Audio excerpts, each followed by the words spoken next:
You mentioned you prefer to buy private businesses because of the tax advantages and your attraction to the people in those businesses. Are you finding today that there are better purchases within the private market versus in the public securities market? Well, I would answer that no. We do not. We very seldom find something to buy on a negotiated basis for an entire business. We have certain size requirements, big limiting factors. It has to be something we can understand. I mean, that eliminates 95% of the businesses, and we don't pay any attention to them, but we get lots of proposals for things that are just totally outside the boundaries of what we've already said we're interested in. We prefer to buy entire businesses or 80% or greater interest in businesses, partly for the tax reasons you mentioned, and frankly, we like it better.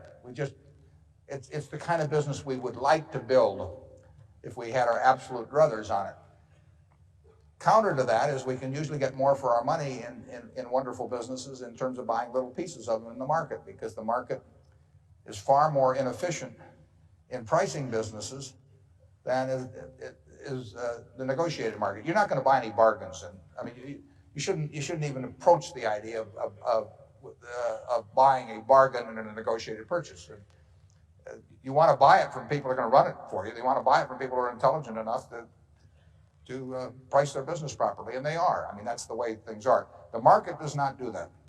The market, in the stock market, you get a chance to buy businesses at foolish prices, and that is why we end up with a lot of money in marketable securities. If we absolutely had our choice, we would own we would own 3 times the number of businesses we own outright. We're unlikely to get that opportunity over time, but periodically we'll get the chance to find something that fits our tests. And in between, when the market offers us the right prices, we will buy more, either businesses we already own pieces of, or we'll buy 1 or 2 new ones. Something's usually going on.